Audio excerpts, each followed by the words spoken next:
नमस्कार, your money में आप सभी का स्वागत है। मैं हूं सुमित और योर मनी, जहां पर हम बातचीत करते हैं पर्सनल फाइनेंस से जुड़े आपके सवालों को लेकर। कई सारी आपकी दिक्कतें होंगी, कश्मकश होगी, उन पे बातचीत करते हैं और साथ ही साथ अलग अलग टॉपिक लेकर आते हैं जिसके ऊपर हम बातचीत करते हैं और आपके निवेश को और सुचारू रूप से बनाने के लिए और ढंग से चलाने के लिए भी हम उसमें चर्चा करते हैं। और हर बार की तरह हमारे साथ अलग अलग जानकार मौजूद रहते हैं जो कि बातचीत करते हैं पर्सनल फाइनेंस को लेकर और आपके सवालों के जवाबों को लेकर। इस बार भी हमारे साथ एक और जानकार मौजूद है, उनसे हम चर्चा करेंगे। लेकिन अगर आपका भी कोई सवाल है तो अलग अलग माध्यम आपकी स्क्रीन पर आएंगे, जहां पर आप हमारे साथ ट्विटर के जरिए या फेसबुक के जरिए, सोशल मीडिया बेसिकली के जरिए आप जुड़ सकते हैं। आस्क आवाज योर मनी हमारा हैशटैग है। आप ईमेल भी कर सकते हैं yourmoney@nw18.com पर, और साथ ही साथ 7045220000 ये हमारा व्हाट्सएप नंबर है, जिस पर भी आप सवाल भेज सकते हैं और इस कार्यक्रम का सीधे सीधे हिस्सा बन सकते हैं। आज हमारे साथ बातचीत करने के लिए मनी फ्रंट के को फाउंडर एंड सीईओ मोहित गांगसर मौजूद हैं, जिनसे हम बातचीत करेंगे आपके सवालों को लेकर भी। लेकिन मोहित सर को जब हमने याद किया तो मूड माहौल थोड़ा ऐसा है कि स्थितियां थोड़ी गंभीर बनी हुई हैं। तो मोहित सर नमस्कार, पहले तो स्वागत है आपका कार्यक्रम में। इस समय पर या आम तौर पर जब भी कभी जियोपॉलिटिकल इश्यूज खड़े होते हैं, बाजार टर्मोइल में आ जाता है और बाजार के टर्मोइल के साथ साथ रिटेल निवेशक जो हैं या हमारे दर्शक जो हैं, उनको भी थोड़ी थोड़ी दिक्कतें होनी शुरू होती हैं बाजार की गिरावट से। घबराहट भी होती है। आम तौर पे तो ऐसा होता है कि अगर इक्विटी चल रहा है तो कोई ध्यान नहीं देता, लेकिन जब इक्विटी गिरता है तो सब ध्यान देने लग जाते हैं। तो आपको अक्सर ये सवाल आते होंगे, अक्सर लोग आपसे पूछते होंगे कि अब बाजार टूट रहा है, पैनिक आ गया है, क्या करना चाहिए। तो उस समय पर आप क्या कहते हो? क्या ये सिचुएशन ऐसी आ गई है कि अपनी एसआईपी बढ़ाएं? क्या ये सिचुएशन ऐसी आ गई है कि अपनी एसआईपी रोक दें? या क्या ऐसी सिचुएशन आ गई कि अपनी एसआईपी को यहीं चलने दें? आप कैसे देख रहे हो इस सिचुएशन को? जी सुमित, बहुत बहुत शुक्रिया शो में बुलाने के लिए। तो देखिए, आपने बिल्कुल ठीक कहा कि जब सब कुछ अच्छा चल रहा होता है तो शायद कोई आपको पूछता नहीं है या फिर बहुत ज़्यादा आपके साथ में डिस्कशंस नहीं होते हैं।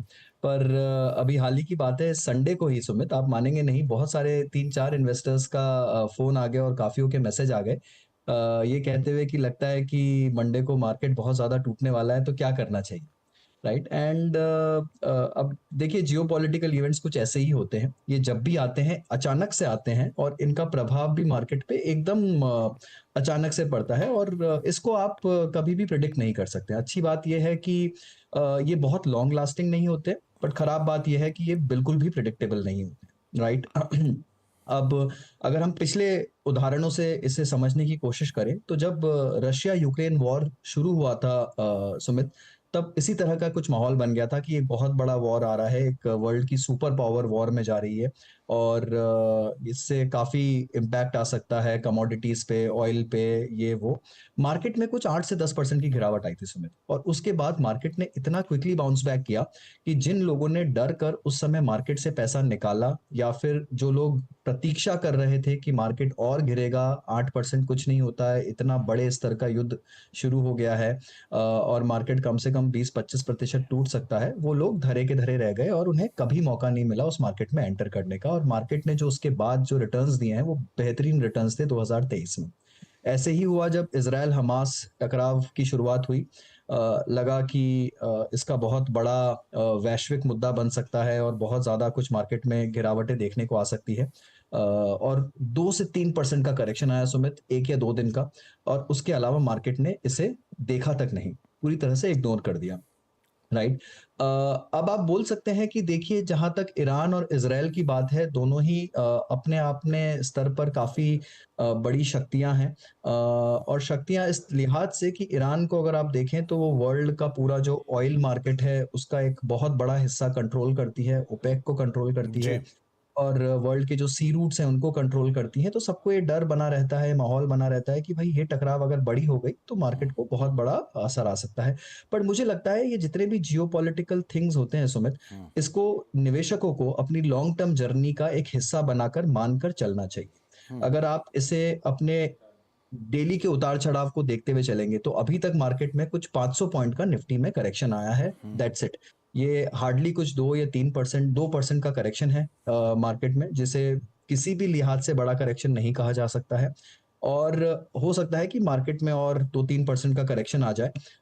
उससे ज़्यादा की उम्मीद लग नहीं रही है अनलेस कि एस्केलेशन बहुत बड़ा बन जाए। जी। पर अपॉर्चुनिटी अच्छा है, जो निवेशक साइडलाइन पे बैठे थे, मुझे लगता है उन्हें धीरे-धीरे कर मार्केट में एंट्री लेनी चाहिए।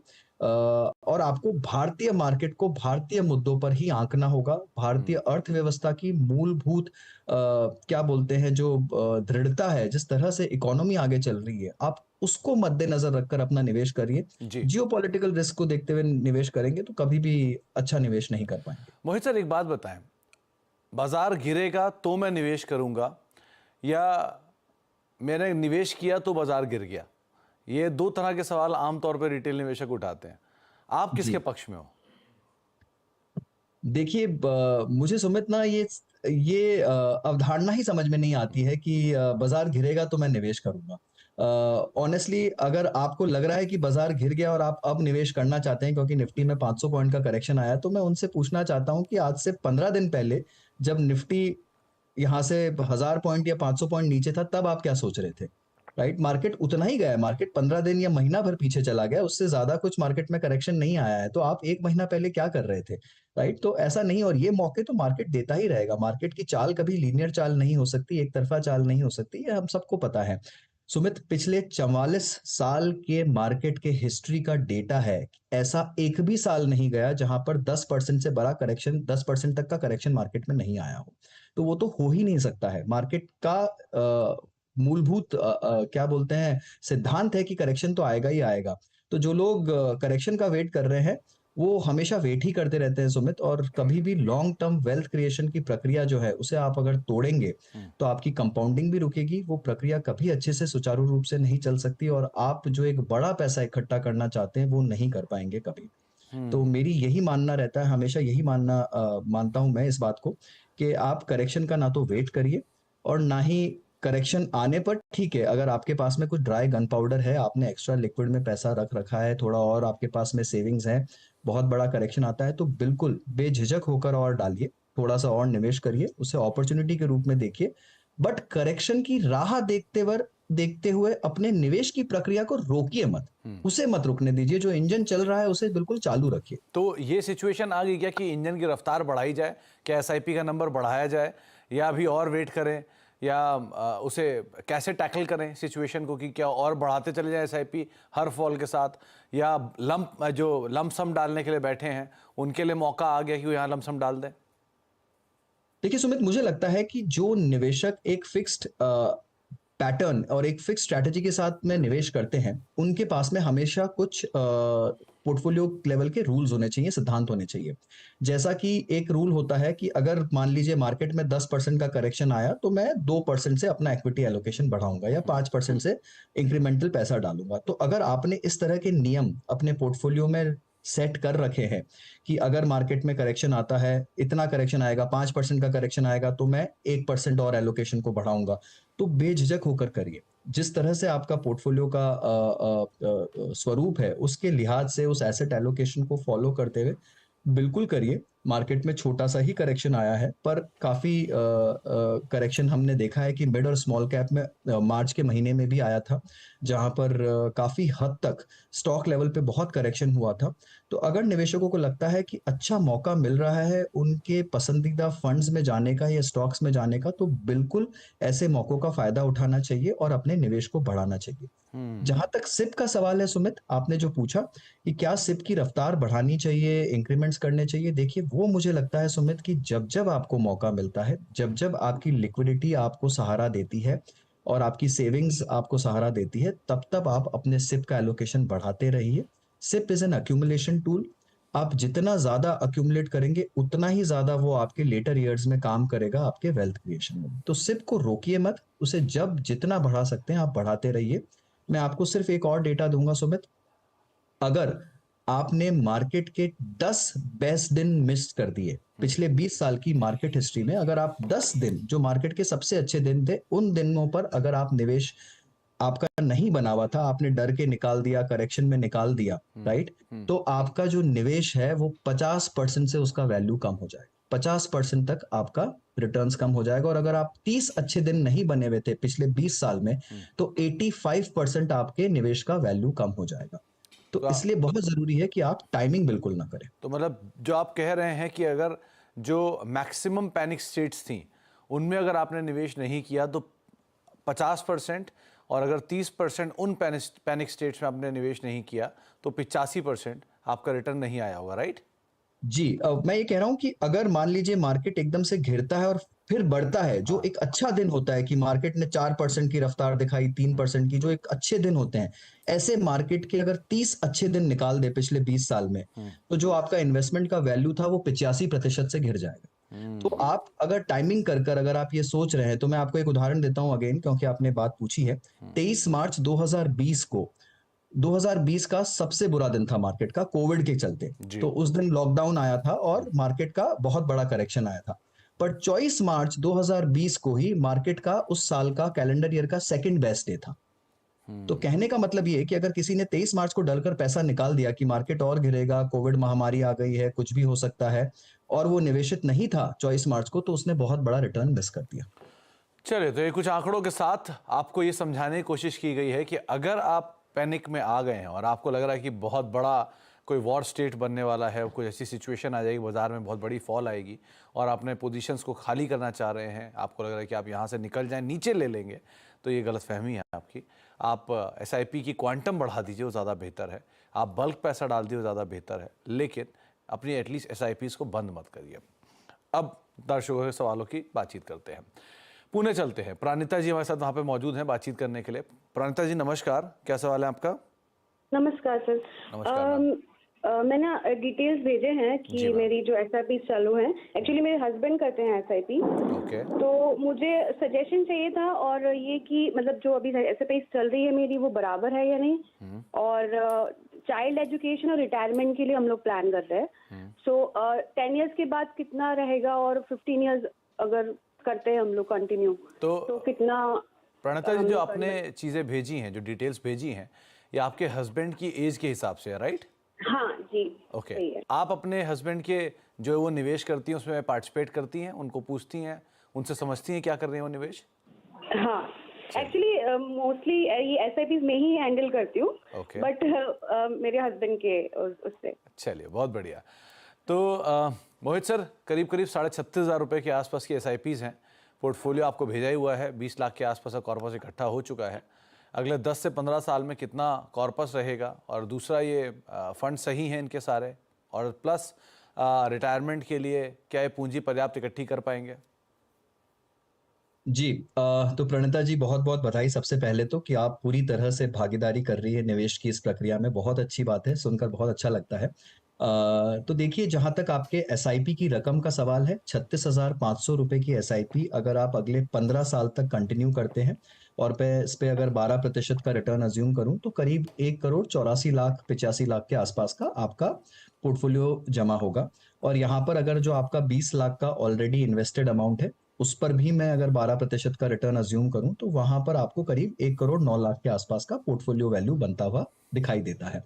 तो टोटल कुछ 2.93 करोड़, 2,93,00,000 के आसपास की वैल्यू आपकी बन सकती है अगले 15 सालों में। अगर आप इस एसआईपी को प्रणिता जी 10% से इंक्रीज करें, हर साल स्टेप अप करें, थोड़ा सा और निवेश करने की कोशिश करें, तो यही जो रकम है आपकी एसआईपी की, वो बढ़कर 3,16,00,000 के आसपास हो जाएगी, और आपका एग्रीगेट कॉर्पस जो है अभी जमा की हुई पूंजी को मिलाते हुए कुछ 4.25 करोड़ के आसपास पहुंच जाएगा। तो एक आप अच्छी रकम जुटा पाएंगी अपने परिवार के लिए और अपने फाइनेंशियल गोल्स के हिसाब से भी। राइट। दूसरी बात आपने अपने स्कीम्स को लेकर पूछी है, तो देखिए मैं ये कहना चाहूंगा कि आप थोड़ा सा लार्ज कैप को अपने पोर्टफोलियो में कंसोलिडेट करिए। वहां पर ओवरलैप थोड़ा ज्यादा है, काफी सारे लार्ज कैप स्कीम्स की जरूरत नहीं होती है पोर्टफोलियो में। 2 लार्ज कैप स्कीम बहुत हो गई, एक एक्टिव रख सकते हैं, एक पैसिव रख सकते हैं। राइट। और पैसिव में आप किसी भी निफ्टी इंडेक्स फंड का चुनाव कर सकते हैं, वहां पर Pru ICICI Nifty index fund काफी अच्छा चुनाव हो सकता है। और एक एक्टिव फंड का लार्ज कैप में चुनाव करिए। बहुत ज्यादा रखने से देखिए उसमें आपको बहुत एक्स्ट्रा डाइवर्सिफिकेशन नहीं मिलेगा। दूसरी बात, तो यहीं पर आप चाहे तो आपका जो मिराई का लार्ज कैप फंड है, उसको आप एसआईपी को रोककर वहां का एसआईपी जो है वो आप किसी पैसिव इंडेक्स फंड में शिफ्ट कर सकती हैं। राइट। थोड़ा सा मिड कैप में भी आप कंसोलिडेशन कर सकती हैं, स्कीम्स थोड़ी ज़्यादा हो गई हैं, वहाँ पर भी आप एसबीआई के एसआईपी को रोककर जो है आप एक्सिस के अंदर में कंसोलिडेट कर सकती हैं। तो बस कंसोलिडेशन की राय है मेरी, स्कीम्स का चुनाव खराब नहीं है, मैं किसी में से भी निकलने की राय आपको नहीं दे रहा हूँ, थोड़ा सा कंसोलिडेशन की बात कर रहा हूँ ताकि आपका पोर्टफोलियो थोड़ा सा नैरो हो सके। तो थोड़ा कंसोलिडेशन पड़ता जी आपके पोर्टफोलियो को चाहिए। बाकी आपकी स्कीम सही है, आपको लेवल्स भी बता दिए गए कहाँ तक आपको रिटर्न आ सकते हैं और अकॉर्डिंगली चेंजेस करके आप जरूर बने रह सकते हैं। एक सवाल आया है भूपेंद्र दास साहब का, ये सवाल मोहाली पंजाब से आया है। मोहित जी, दास साहब की उम्र है 40 साल के करीब और मंथली निवेश ये 19,500 रुपये के आसपास के SIP कर रहे हैं। मौजूदा निवेश से कितने कॉर्पस की उम्मीदें लगा कर चलें, जो इनका पहला सवाल है।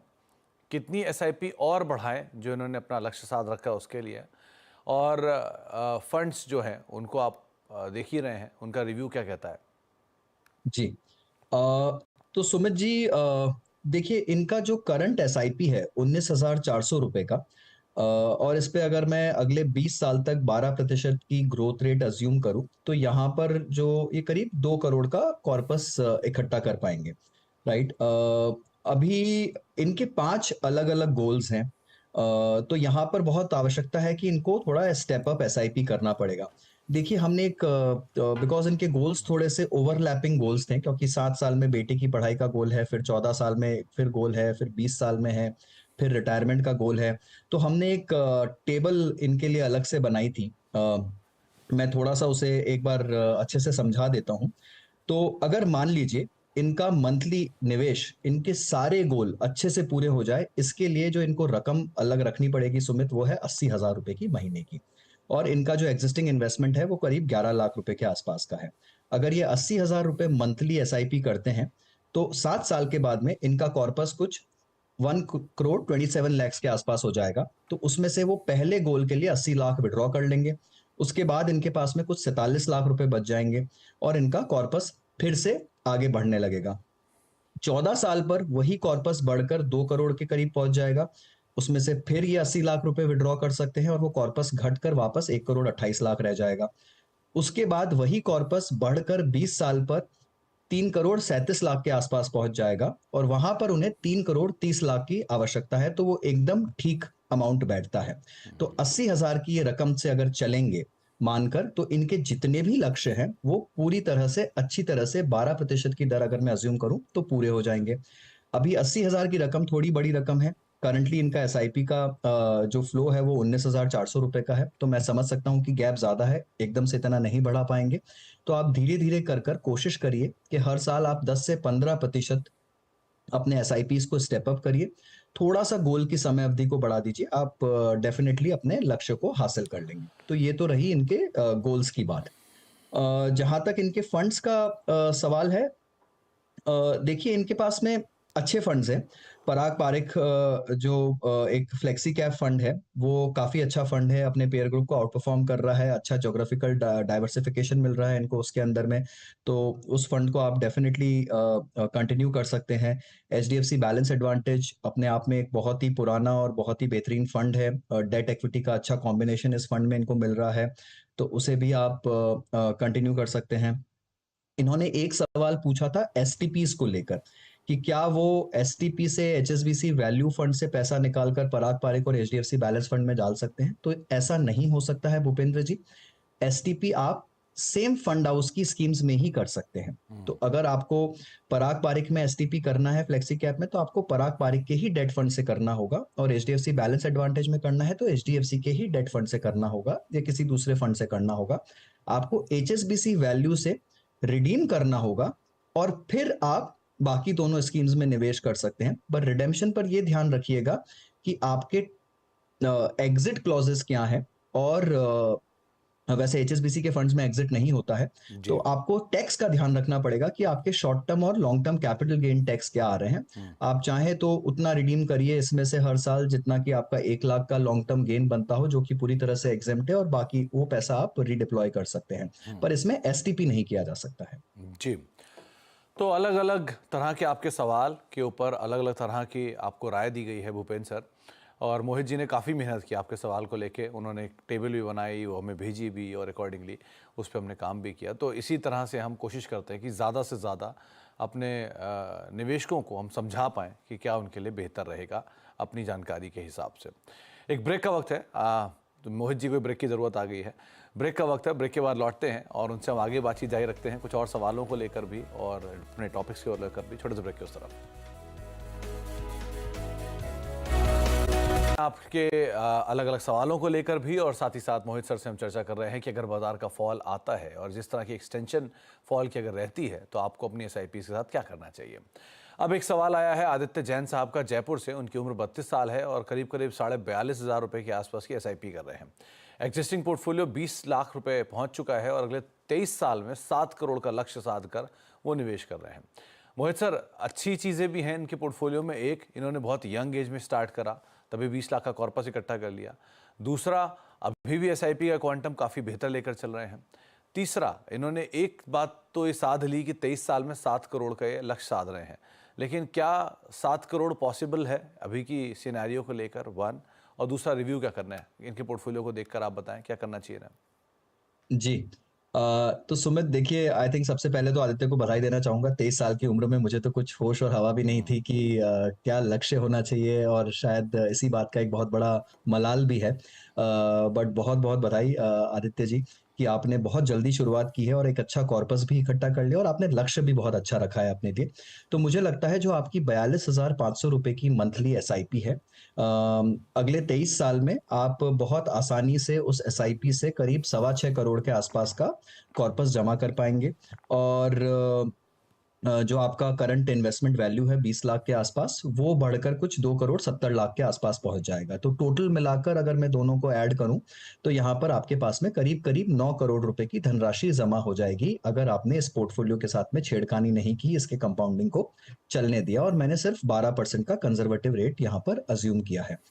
तो आप अच्छी तरह से अपने लक्ष्य को हासिल कर सकते हैं। पोर्टफोलियो आपका काफी अग्रेसिव है आदित्य जी। आपने काफी अग्रेसिव फंड्स का चुनाव कर रखा है अपने पोर्टफोलियो में। मुझे लगता है कि थोड़ा सा आपको लार्ज कैप की तरफ रुझान करना चाहिए। आपके पोर्टफोलियो में लार्ज कैप्स काफी कम है, तो यहाँ पर एक पैसिव लार्ज कैप फंड का चुनाव करिए, उसे अपने पोर्टफोलियो में शामिल करिए। बंधन निफ्टी 50 इंडेक्स फंड या फिर आईसीआईसीआई निफ्टी 50 इंडेक्स फंड को आप शामिल कर सकते हैं। निपॉन इनोवेशन फंड एक थीमेटिक फंड है। अगर आप पूरी तरह से कॉन्फिडेंट है थीमेटिक फंड में रहने के लिए, उसे हैंडल कर सकते हैं, आपको उस निवेश की समझ भी है, तो आप उसे रखिए। पर अगर आपको लगता है कि थीमेटिक थीम्स को आप कैप्चर करने में थोड़ा सा इतना समय नहीं लगा पाएंगे, तो आप एक अच्छे फ्लेक्सी कैप फंड या लार्ज कैप फंड में इसे शिफ्ट कर सकते हैं, इस एसआईपी को। मुझे लगता है कि निवेश को जितना सिंपल और सरल रखा जाए उतना ही अच्छा रहता है। तो यहाँ पर आप उसे कर सकते हैं। उसी तरह से आपके पास में 2 फ्लेक्सी कैप है, 2 मल्टी कैप है, आप चाहें तो इन्हें कंसोलिडेट कर सकते हैं। फंड में कोई बुराई नहीं है, फंड्स आपके पास में काफी अच्छे हैं, राइट। और स्मॉल कैप भी 2 है, वो दोनों बहुत ही अच्छे फंड है, क्वांट के और आईसीआईसीआई के, तो वो आप बिल्कुल रखिए। मिड कैप भी एचडीएफसी का बहुत अच्छा, बहुत शानदार फंड है। चिराग स्टेलवार्ड मैनेजर है, जो काफी सालों से कंसिस्टेंटली बहुत अच्छा प्रदर्शन दे रहे हैं।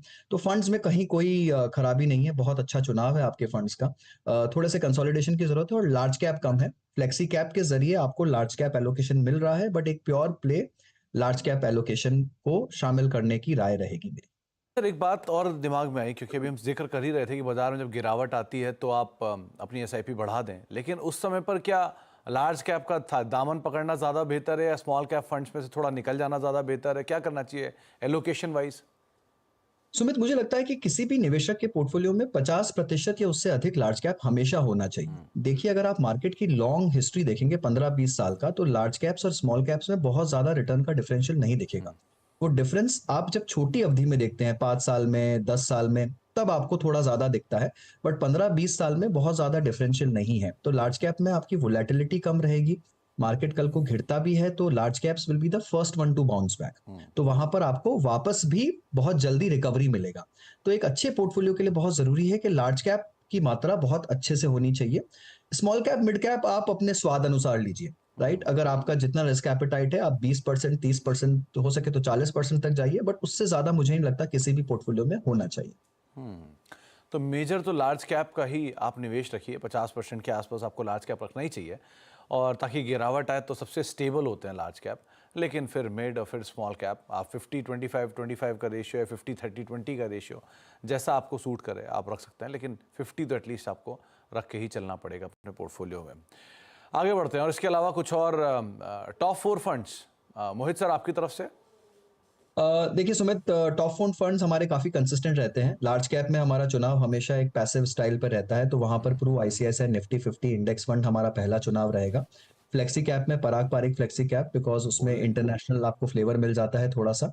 मिड कैप में मुझे ईडलवाइज मिड कैप फंड काफी पसंद है, और स्मॉल कैप में टाटा या फिर Pru ICICI small cap fund, ये दोनों ही फंड हमें काफी पसंद है।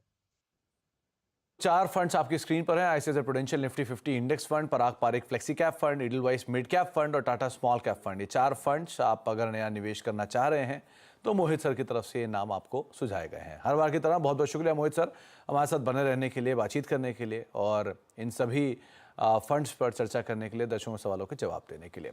तो फिलहाल अभी और मनी को ही समेटेंगे, एक ब्रेक का वक्त है और ब्रेक के उस पार भी खबरों का सिलसिला लगातार बना रहेगा।